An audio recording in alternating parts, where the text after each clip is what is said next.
የተከበራችሁ አድማጮቼ ተመልካቾቼ እንዴት ሰነበታችሁ? እግዚአብሔር ይመስገን እኔ ደህና ነኝ። ልትገበው ታይገላው እባላለሁ። የህብረተሰብ ጤና ስፔሻሊስትና ቺፍ ኤክስፐርት ላቦራቶሪ ቴክኖሎጂስት። አድማጮቼ ተመልካቾቼ የዛሬው የትምህርታችን ርዕስ የሽንት መሽኛ እና የተዋልዶ አካላት ሲስተም እንዴት በትክክል ስራቸውን ይሰራሉ የሚለውን እንመማራለን። ባለፈው ጊዜ ስለ ስኳር ሕክምና ከመጀመሪያው እስከ መጨረሻው ድረስ መስራቴ የሚታወስ ሲሆን ዛሬ ደግሞ ወደ ሌላ ርዕስ በእናንተ ተመልካቾች አስተያየትና ምክረ ሐሳብ ተንተርሼ የማቀርበው ቪዲዮ ነው። ስለሆነም የሽንት መሽኛ እና የተዋልዶ አካላት ሲስተም እንዴት በትክክል ስራቸውን ይሰራሉ የሚለውን እንመማራለን። የሽንት መሽኛ ቧንቧ የተዋልዶ አካላት አጠቃላይ ስራቸውን ምንድን ነው የሚለውን ማየት እንችላለን። ደም ከሰውነታችን ውስጥ ወደ ኩላሊት ይገባል። ኩላሊት ውስጥ ከደረሰ በኋላ በጣም በበርካታ ማጣሪያ ማሽን ተቀነባብሮ ይጣራል። ከዚያ በኋላ የተጣራው ይጓጓዝና ወደ ውጭ ይወጣል። ይህ ወደ ውጭ የሚወጣ ሲሆን የሚጫወተው ሚና የፈሳሽ ተረፈ ምርትን ማስወገድ፣ ፈሳሽን መቆጣጠርና ሰውነትን ማጽዳት ይሆናል። አጠቃላይ ስራው ይሄንን ይመስላል። የሽንት ቧንቧ አካላት በዋነኝነት ደግሞ ደምን ማጣራት፣ ቆሻሻንና መርዛማነትን ማስወገድ፣ ፈሳሽን ማመጣጠንና ማስወጣት፣ የአሲድና የቤዝ ባላንስን መጠበቅ፣ ኤሌክትሮላይቶችን ባላንስ ማድረግ ነው። አራቱ የሽንት መሽኛና የተዋልዶ አካላት ስንት ናቸው ስንል 4 ናቸው። አንደኛ ኩላሊት ነው። ሁለተኛ የሽንት ቧንቧዎች ነው። ሶስተኛ ፊኛ ነው። አራተኛ የሽንት መሽኛ ቧንቧዎች ነው። እነዚህ አራቱ በሰው ልጅ ላይ ያሉ ናቸው። በወንድም በሴትም ያሉ የሽንት መሽኛ እና የተዋልዶ አካላት ብለን የምንጠራቸው ነው። ይህ የቀኝና የግራ የኩላሊት ክፍል ነው። ከነዚህ ከአራቱ ውስጥ እያንዳንዱን ዘርዝረንና መንዝረን እንይ። ኩላሊት ደምን የሚያጣራበት ክፍል ነው። ደም ከሰውነታችን ውስጥ ተጓጉዞ ኩላሊት ከደረሰ በኋላ ደም የሚጣራበት ክፍል ነው።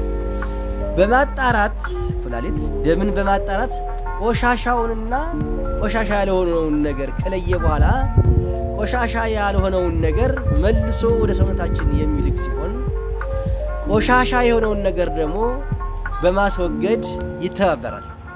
እንዲሁም ሽንት የሚመረትበት ክፍል ነው።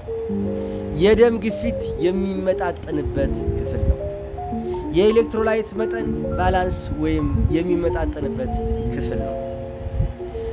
አንዳንድ ሆርሞኖችም የሚመረቱበት ክፍል ነው።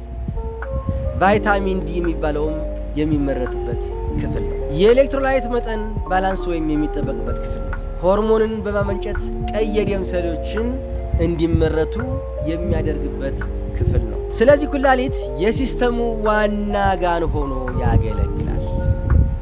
24 ሰዓት ለ7 ቀን ያለ ረፍት ቀንም ሆነ ሌሊት በስራ ላይ ያለው ኩላሊት ነው።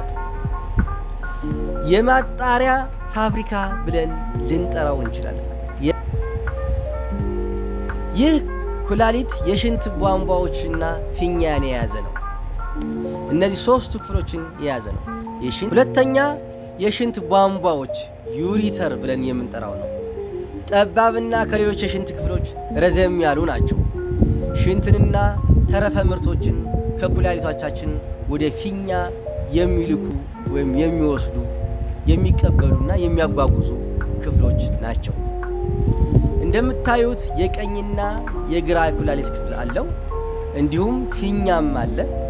ወደ መጨረሻ የሽንት መሽኛ ቧንቧዎች የወንድም ሆነ የሴቶች አለን። የሽንት ፊኛ የሽንት ማጠራቀሚያ ቦታ ነው። ከ400 እስከ 600 ሚሊ ሊትር ድረስ ሽንት ማቆየት የሚችል ክፍል ነው ፊኛ። ወደ ሽንት መሽኛ ቱቦ ይልካል። ወደ ወንዶችም ወደ ሴቶችም የሽንት መሽኛ ቱቦ ይልካል ፊኛ። የሽንት መሽኛ ቧንቧዎች የሚባሉት የሴት 4 ሴንቲሜትር የሚረዝም ሲሆን የወንድ ደግሞ ወደ 20 ሴንቲሜትር የሚረዝም ነው። የሽንት መሽኛ ቧንቧዎች የወንድና የሴቶች የተለያዩ ቢሆኑም የወንዶች የዘር ፍሬም ጭምር ሽንትም ጭምር የሚወጣበት ክፍል ሲሆን የሴት ግን የሽንት መሽኛ ብቻ የብቻው ያለው ክፍል ነው። ሽንትን ከፊኛ ተቀብሎ የወንድም ሆነ የሴቶቻችን ፊኛ ሽንት መሽኛ ቧንቧ ሽንትን ከፊኛ ተቀብሎ ወደ ውጭ የሚያስወጣበት ክፍል። በመጨረሻም ፍሬ ነጥቦችን እናነሳለን። ጤናማ የሽንት ቧንቧ ሲስተም ሲኖር ጤናማ ያልታመመ ያልተበከለ ወይም ስራውን በስርዓቱ የሚሰራ ሲስተም ሲኖር ጤናማ የሽንት ቧንቧ ሲስተም ሲኖር በቀን ውስጥ በአማካኝ ከ120 እስከ 150 ሊትር ደም ይጣራል ኩላሊታችን ውስጥ። በአማካኝ በቀን ውስጥ እስከ 2 ሊትር ሽንት ይፈጠራል። በአማካኝ ከ4 እስከ 8 ጊዜ ድረስ ሽንት ሊሸና ይችላል አንድ ሰው በአማካኝ ከ4 እስከ 8 ጊዜ ድረስ ሽንት ሊሸና ይችላል። እንደምንጠጣው እንደምንበላው የምግብ አይነት የሚለያይ ሆኖ እስከ 8 ጊዜ ድረስ ሊሸና ይችላል አንድ ሰው። በቀን ውስጥ የሚወገዱት ቆሻሻዎች የተለያዩ ቢሆኑም እስከ 2 ሊትር ድረስ ሊወገድ ይችላል። ሌላው ጤናማ የሽንት ቧንቧ ሲስተም ሲኖር ሽንት ስንሸና ማቃጠል የሚባል ነገር የለም።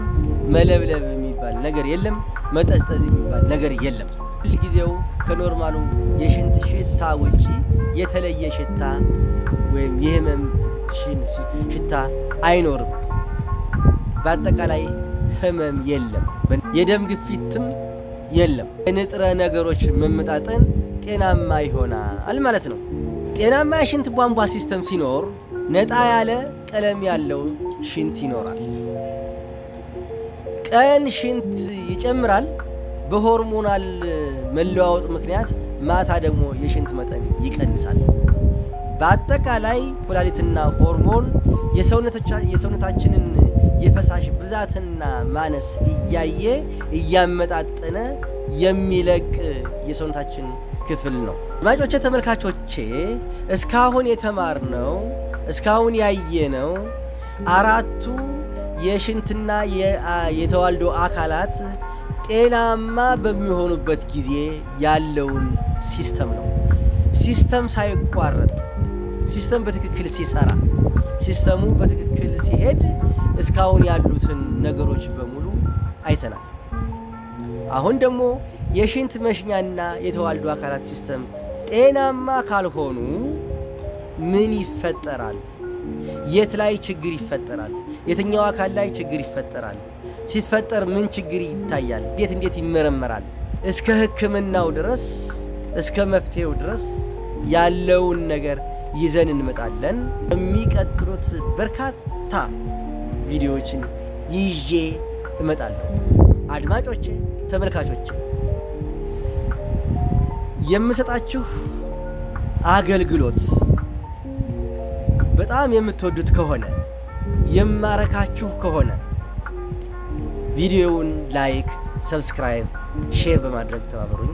ውድ አድማጮቼ፣ ተመልካቾቼ የዛሬውን ቪዲዮ እዚህ ላይ አበቃለሁ። ያችሁን ሰውታችሁ ስላዳመጣችሁኝ እጅግ አድርጌ አመሰግናለሁ። በሚቀጥለው ቪዲዮ እስከምንገናኝ ድረስ ጤና ይስጥልኝ። ሰላም።